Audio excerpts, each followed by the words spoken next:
Coloquei como tema: viver missões é viver a vida. Algumas pessoas entendem que missões ou ser um missionário é apenas depois que a gente cursa um curso teológico, depois que vai para o seminário, ou depois que a gente é enviado para um determinado local. E outros acham que também ser missionário é só na hora que participa de um projeto. Mas viver missões é viver a vida com Deus, porque não há separação daqueles que vivem com Deus e daqueles que servem a Deus. Não tem como alguém achar que só vai servir a Deus ou só vai ser usado por Deus em um determinado momento, porque Deus é tempo integral. Eu coloquei 3 coisas específicas para aqueles que querem ou que entendem ser usado por Deus ou que entende estar vivendo uma missão. A primeira coisa é que sempre vão ter pessoas contrárias, sempre vão ter opositores. A gente acabou de ver que Paulo foi até xingado, porque estava cumprindo a palavra de Deus. Quantas vezes pelas ruas, a gente sai para evangelizar e as pessoas, vai, e aí cita ainda o nome de algumas pessoas, filho do bispo, filho da mãe, e aí por diante. Mas isso não deve ser surpresa, assim como foi no apóstolo Paulo, há quase 2000 anos atrás, ainda é no dia de hoje e vai continuar sendo, porque as pessoas não se opõem a nós, mas sim à palavra que nós estamos pregando. Algumas pessoas, elas exalam, elas colocam para fora aquilo que elas são. Então, se elas vivem num ambiente onde todo mundo xinga, fulano, ciclano, xingar a gente, nós seremos só mais um que vai receber um palavrão. Aí você pensa, se eles mataram Jesus porque Jesus pregava a palavra de Deus, a gente também tem que ter pelo menos ele só me xingou, pelo menos ele só não quis ouvir a palavra de Deus, pelo menos ele foi honesto. Então a gente precisa ter isso muito claro, sabe? Os opositores, eles se opõem à palavra de Deus. Muitos não querem mudar de vida, mas isso não pode nos entristecer, isso não pode nos desanimar. Depois eu escrevi que quando acontecem essas coisas, a gente tem que se abster de tudo aquilo que foi gerado naquele momento. Porque o cara me xingou, eu vou reproduzindo, eu fui xingado. Porque me tacou uma pedra, eu fui evangelizar e recebi uma pedrada. Não devemos nos importar com isso, a gente não deve absorver nada. Igual quando você vai evangelizar uma pessoa, aí alguém fala para você assim, mas eu era igual a você, aí você pensa, poxa, se ele era igual a mim, evangelizava, era pastor e tal, e agora está nessa vida, eu vou ser o próximo.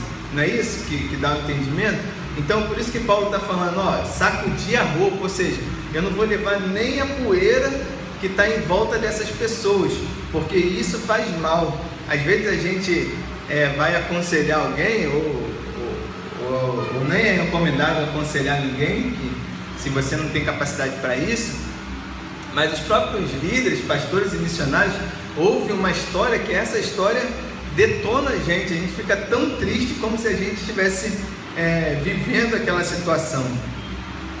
E Paulo vai falar assim, eu lavo minhas mãos, ou seja, eu estou isento do sangue de vocês vão ser julgados. Hoje eu falei com as crianças sobre a volta de Jesus, e quando Jesus voltar, ele vai chamar todas as pessoas, inclusive as pessoas que já morreram, vão ressuscitar para serem julgadas. E aí não vai ter como você falar assim, não me falaram de Cristo, eu não sabia disso, porque Jesus vai apresentar para você para as pessoas, todas as oportunidades que ele deu, e também vai apresentar todas as coisas erradas que as pessoas fizeram, e para assim serem enviadas ou para o céu ou para o inferno. E é isso que a gente precisa entender. Cada oportunidade que a gente teve de falar de Cristo, de abrir a palavra de Deus como a gente está fazendo agora, ela vai servir como prova para esse julgamento. Ninguém pediu para nascer, ninguém pediu para estar aqui, mas para ir para o céu você precisa tomar uma posição. Ou você vai porque você quer, ou você não vai porque você também não quis ir.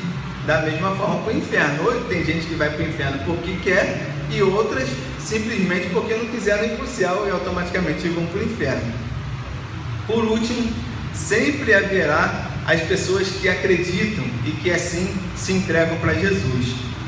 E essas alegrias, ou essas pessoas devem nos alegrar e assim apagar todas as tristezas. É claro que se a gente prega para 100, para 1000 pessoas, poucas vão aceitar, mas essas poucas, talvez uma só, deve nos alegrar de tal forma que as outras milhares que a gente pregou sejam esquecidas, e que não aceitaram sejam esquecidas. O incentivo para que a gente prega, para que a gente vive missões, o sustento para isso, ou a proteção, vem de Deus. É isso que Deus fala na palavra quando a gente leu, né? Não temas, porque eu sou contigo. A gente precisa ter essa noção, sabe? É Deus que está comigo. Então não importa se eu vou falar para uma pessoa que está com uma doença contagiosa. Muita gente tem medo das pessoas armadas, de pessoas que estão usando drogas, mas ninguém pensa que, por exemplo, a pessoa pode estar com uma doença contagiosa e me transmitir, né? Agora aí com tantas doenças novas, até aí as antigas voltando, que o mosquito pica um e pica outro e você já está quase morrendo aí com essas doenças. A gente precisa entender que quem traz a segurança, ou quem nos garante a saúde, é Deus. Quem nos sustenta é Deus. E por último, a Bíblia diz que ele ficou 1 ano e 6 meses.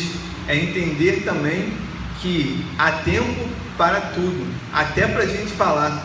A gente não pode passar, por exemplo, um dia inteiro evangelizando alguém, ou anos e anos evangelizando alguém. Há tempo para a gente evangelizar, há tempo para a gente caminhar, e há tempo para a gente simplesmente estar junto com as pessoas, mas também há tempo de ir embora. Hoje eu estava conversando com algumas crianças que vão para o samba daqui a pouco, e aí eu olhei para a Monique e falei assim: poxa, se fulano, umas 5 ou 6, né?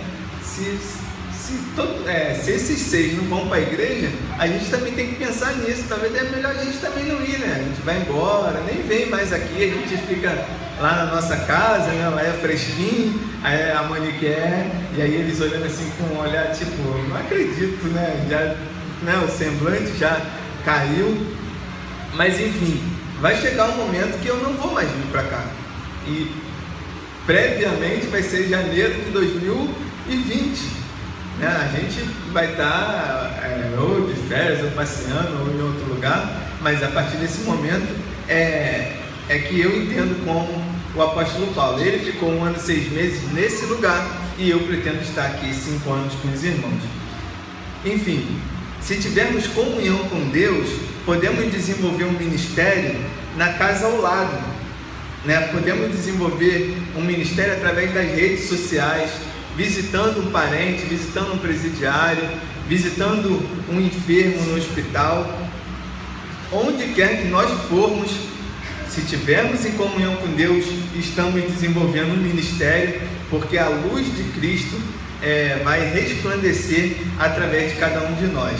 Então não se sinta diminuído porque você não recebeu um título de pastor, de missionário, disso e daquilo, mas se sinta revestido do poder de Deus, e seja você sim um pastor, um missionário, um evangelista, um cantor, ou uma pessoa simplesmente usada por Deus para fazer o que Ele quer através da sua vida. Amém?